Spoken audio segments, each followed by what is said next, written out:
I'm Enamait from RossTraining.com. What I want to do in this video is, rather than address a particular topic or question, what I want to do instead is address how questions should be answered. Because when we understand how questions should be addressed or answered, it's going to help you not only ask better questions, which leads to better answers, but also it's going to encourage you to think more for yourself, rather than always being dependent on someone else for knowledge.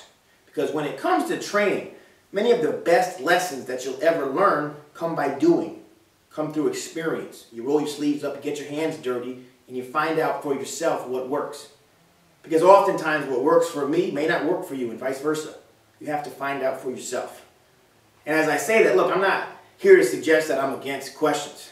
I first started my website in 2001, and ever since day one, I've encouraged questions. And I continue to this day. I've interacted with people all around the world. Once again, though, when you understand how questions should be addressed, it's going to help you to ask better questions. Think more for yourself. So first and foremost, when a question's asked, it's important to understand that oftentimes the answer to that question is temporary. It's not etched in stone. So what makes sense for you today may not make sense for you in 3 months, 6 months, a year, 2 years. Just as what makes sense for you today may not have made sense for you a year ago, 2 years ago. As you evolve and change, your training needs to evolve and change. As your goals change, well, guess what? Your training needs to change as well. So first off, answers are temporary. In addition to that, when a question is asked, the response should almost always begin with these 2 words.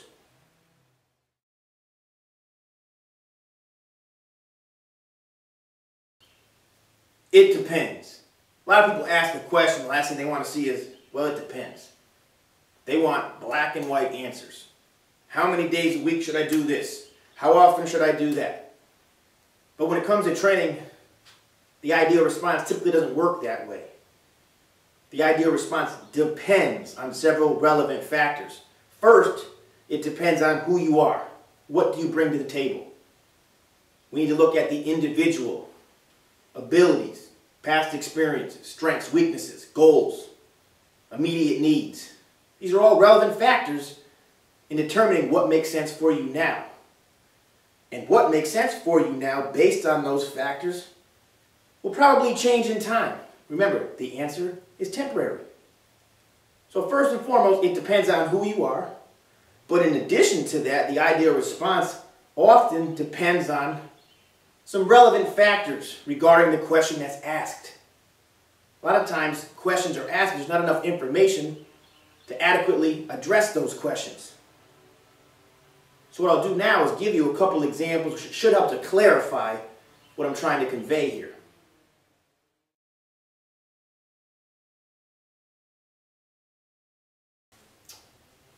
Okay, so for some examples, here's 3 emails that came into me just this week on the 15th, the 14th, and the 11th.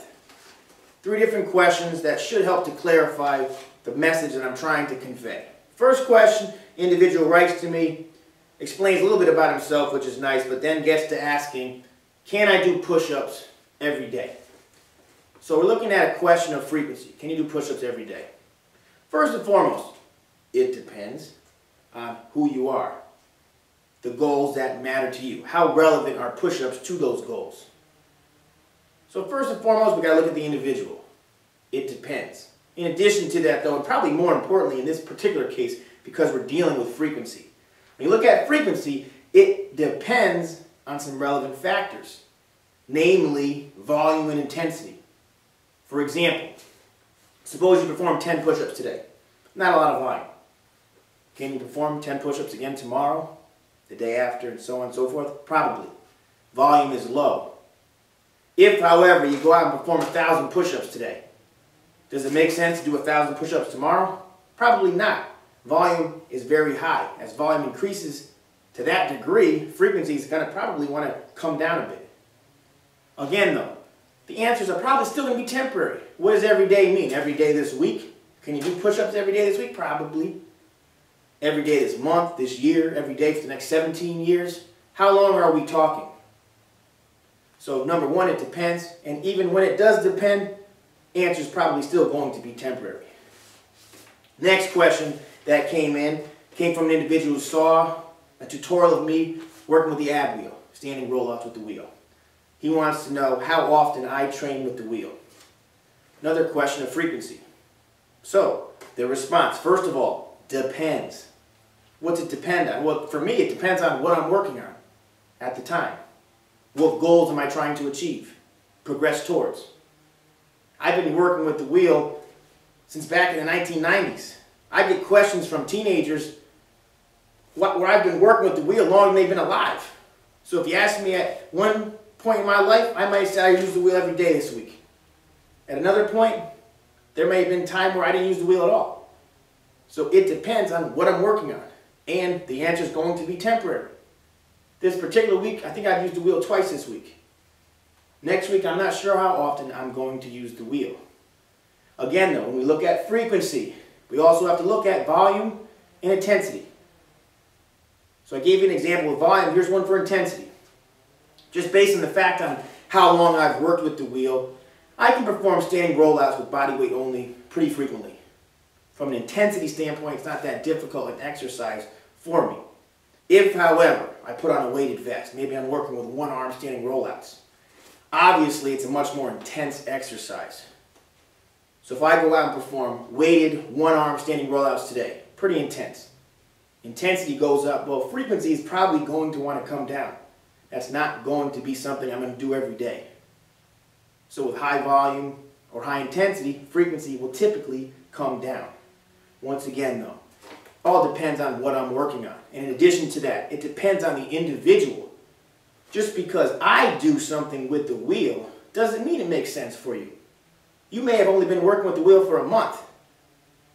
I've been working with the wheel for many, many years now. So to copy or pattern yourself after what I do at this point in my life doesn't make sense. Because our work capacity specific to that tool is entirely different. So again, it depends on individual factors. Third question. This individual listed for me what he proposes to do each day of the week. So he's got a strength workout, conditioning, strength, and so forth.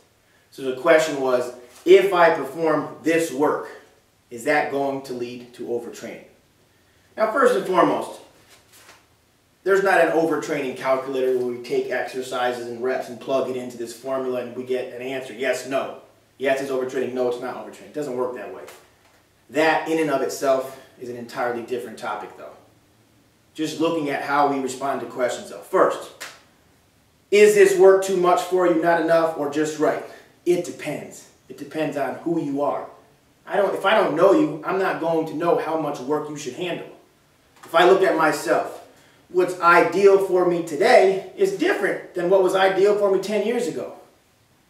10 years ago, what may have been too much may not be enough for me today. The answers are temporary. It depends on the individual. I have athletes that I train. We're not talking about someone who I don't even know who emails me. We're talking about guys I train every day right here. And when I think about what is ideal for them on a given day, it still depends on what I see in front of me. I'll have an idea in mind, but there's times I have a guy working through some various exercises and he's just killing it on that day. He's beasting it out. Well, what I had thought he was going to do will change. It depends on how he feels. I see that he feels very good. We're going to perform more work. Whereas on another day, I may have had plans to do this, that, and the other thing, but I see, you know what, he looks like shit today. He looks tired and run down. Well, whatever I had planned to do with him, I'm going to modify. So once again, it depends on what I see in front of me. So getting back to that idea of thinking more for yourself and finding out for yourself. There's no way you're going to know if a proposed workout is too much for you without getting your hands dirty and finding out for yourself. Trainers make changes in real time with their athletes. So there's no way that you're going to write to someone who doesn't see you on a daily basis and they're going to look into a crystal ball and have all the answers for you. If they say that they do, they too are probably full of shit.